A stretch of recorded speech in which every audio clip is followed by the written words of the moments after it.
नमस्कार साथियों, स्वागत है आप सभी का आपके अपने YouTube channel DJ sir classes पर। और अपनी यहाँ पर एक महत्वपूर्ण श्रृंखला चल रही थी जिसमें RRB, loco pilot, railway group D और एनटीपीसी की यहाँ पर और अपनी आज की 4th नंबर की क्लास है जिसमें हम बात करेंगे किसके बारे में, पादप कोशिका के बारे में। इससे जितने भी महत्वपूर्ण प्रश्न हैं जो पिछले ईयर के एग्जाम में आए हुए जो प्रश्न हैं उन सभी प्रश्नों के बारे में हम बात करेंगे। तो चलिएगा, ध्यान दीजिएगा।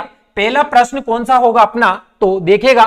पहला प्रश्न है, पादप कोशिकाओं की भित्तियां से बनी होती है, यानी कि जो पादप कोशिकाएं होती हैं इन पादप कोशिकाओं की भित्तियां किससे बनी होती है। तो अपने पास में यहां पर पहला ऑप्शन है साइटोसोल, कोशिका द्रव्य, सेलुलोज, ग्लूकोज।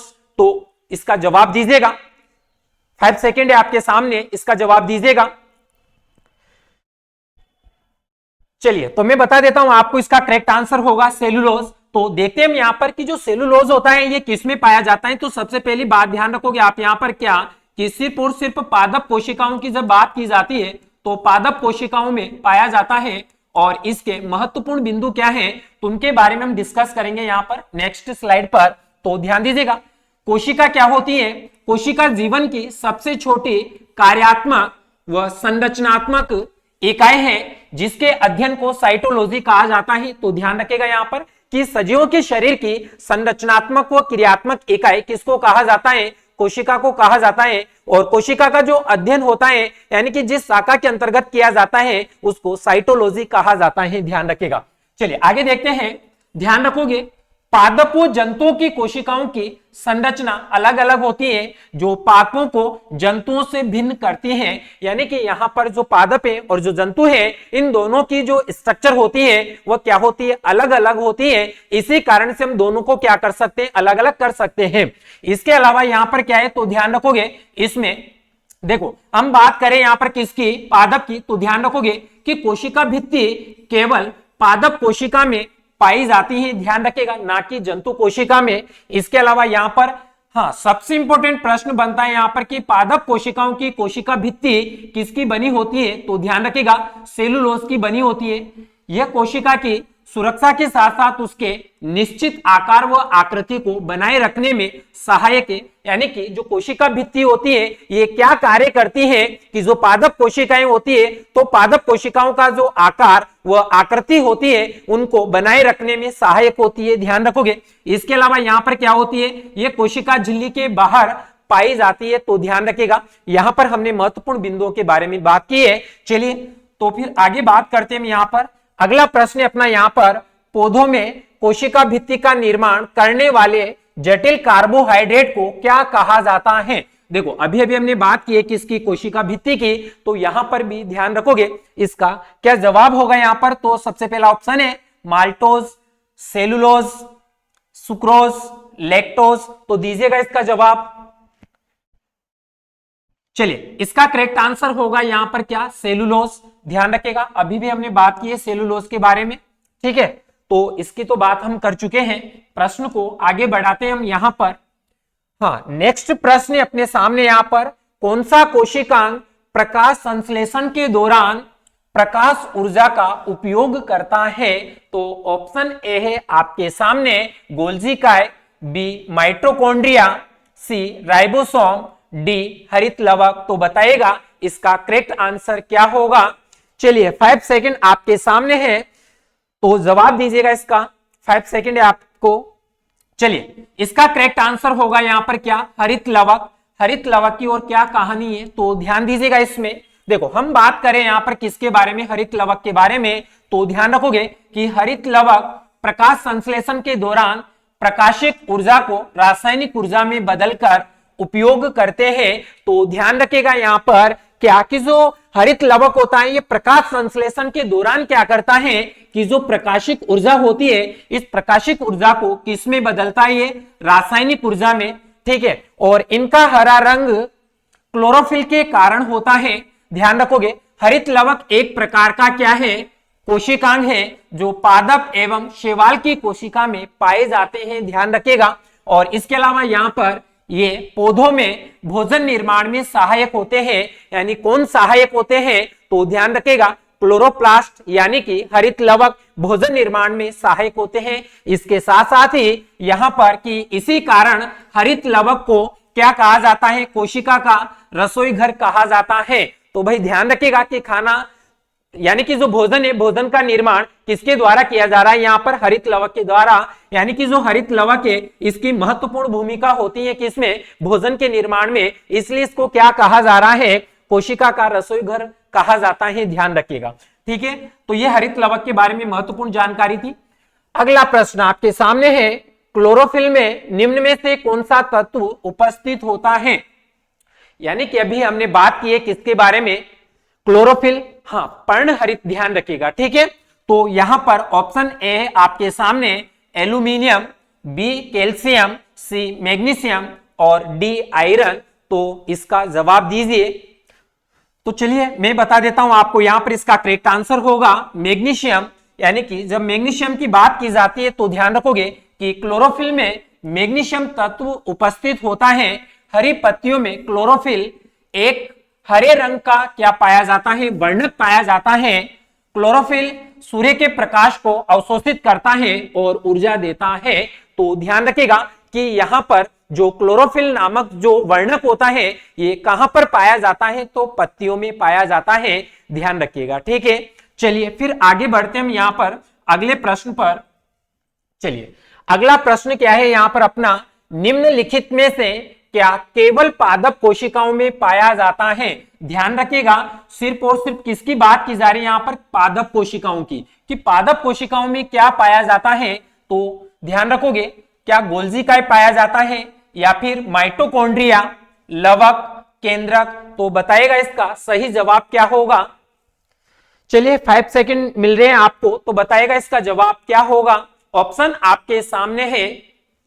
चलिए तो इसका करेक्ट आंसर होगा यहां पर लवक, यानी कि जो प्लास्टिड है। प्लास्टिड के बारे में और क्या जानकारी यहां पर, तो ध्यान रखोगे लवक केवल पादप कोशिकाओं में पाया जाता है। तो ध्यान रखिएगा महत्वपूर्ण बात है यहां पर क्या, कि जो लवक होते हैं ये किनमें पाए जाते हैं, पादप कोशिकाओं में पाए जाते हैं, जंतु कोशिकाओं में नहीं पाए जाते हैं, ध्यान रखोगे।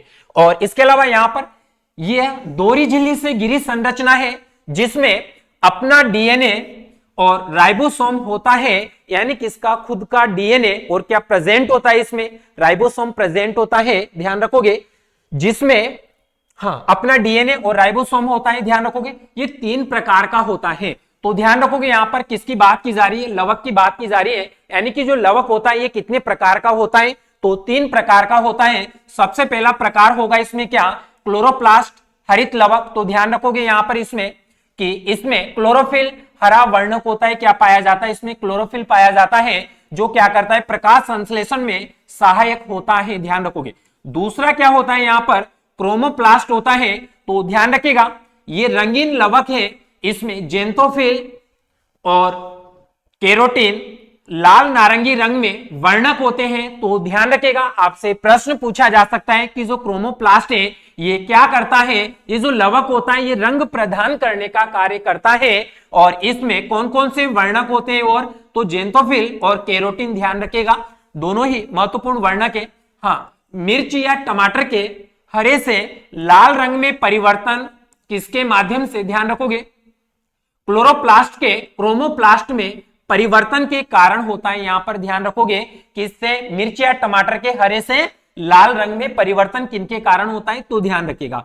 तीसरा है अपने सामने यहां पर ल्यूकोप्लास्ट, और ल्यूकोप्लास्ट में ध्यान रखोगे ये रंगहीन प्लास्टिड होता है, यानी कि जो रंग प्रदान करने का कार्य नहीं करता है, ध्यान रखोगे। जो मुख्य रूप से एक पादप कोशिका में, ध्यान रखोगे पादप कोशिका में खाद्य पदार्थों को संग्रहित करता है।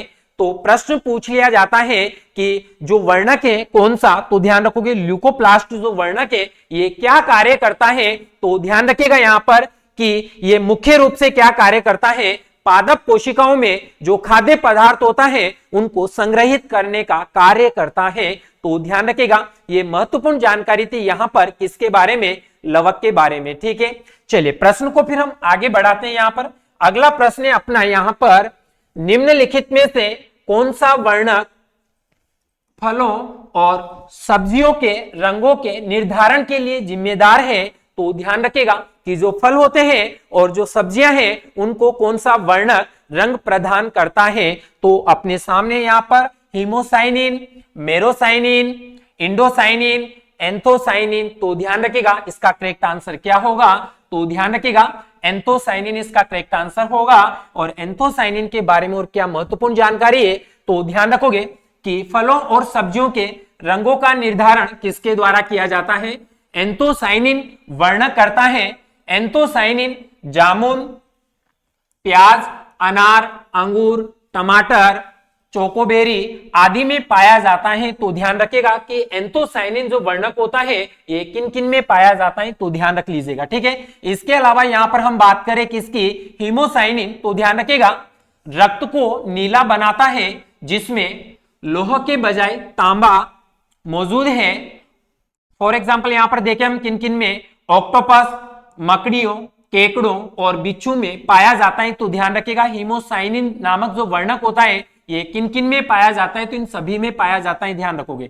इसके अलावा हम यहाँ पर बात करें किसकी, हीमोग्लोबिन की, तो ध्यान रखिएगा ये रक्त को लाल बनाता है, यानी कि यहाँ पर हीमोग्लोबिन वर्णक के कारण ही जो रक्त होता है वह लाल रंग का होता है, ध्यान रखोगे। और ये सभी कशेरुकी तथा कुछ अकशेरुकी में पाया जाता है। देखो कशेरुकी है उन सभी में तो पाया जाता है, इसके साथ साथ ही यहाँ पर कुछ अकशेरुकी जो प्राणी है उनमें भी ये पाया जाता है, तो ध्यान रखोगे।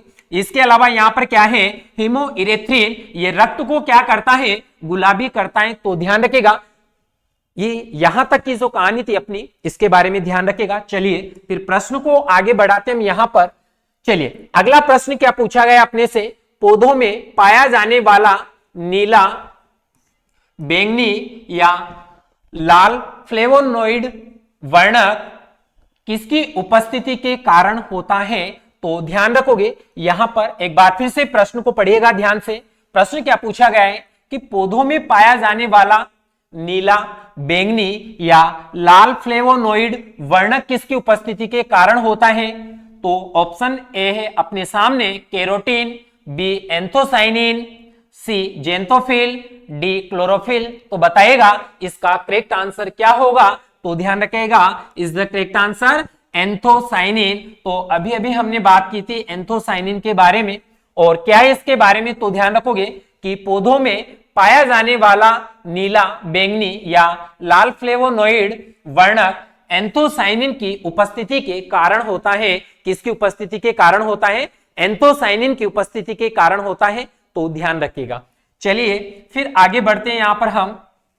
हाँ, अगला प्रश्न अपना, निम्नलिखित में से कौन सा कोशिका अंग पादप कोशिका में पाया जाता है किंतु पशु कोशिका में नहीं पाया जाता है। तो आपसे प्रश्न क्या पूछा गया है कि कौन सा अंग है जो पादप कोशिका में पाया जाता है और पशु कोशिका में या जंतु कोशिका में नहीं पाया जाता है। तो बताइएगा यहां पर सबसे पहला अपने सामने यहां पर chloroplast, next endoplasmic reticulum, mitochondria, ribosome. तो बताइएगा इसका करेक्ट आंसर क्या होगा। तो ध्यान रखिएगा इसका करेक्ट आंसर होगा क्लोरोप्लास्ट। क्लोरोप्लास्ट की हम बात करते हुए यहां पर तो सिर्फ किन में पाया जाता है, ये पादप कोशिकाओं में पाया जाता है, ठीक है, जंतु कोशिकाओं में नहीं पाया जाता है। तो ध्यान रखिएगा इसका करेक्ट आंसर होगा क्लोरोप्लास्ट। और इसके बारे में क्या कहानी है, तो ध्यान रखिएगा निम्न विकल्पों में क्लोरोप्लास्ट को छोड़कर, यानी कि अपने सामने जो विकल्प दिए गए हैं, तो इसके अलावा और कौन कौन है, माइटोकॉन्ड्रिया है, एंडोप्लाज्मिक रेटिकुलम है, राइबोसोम है। तो ध्यान रखोगे इन तीनों को ध्यान रखेगा।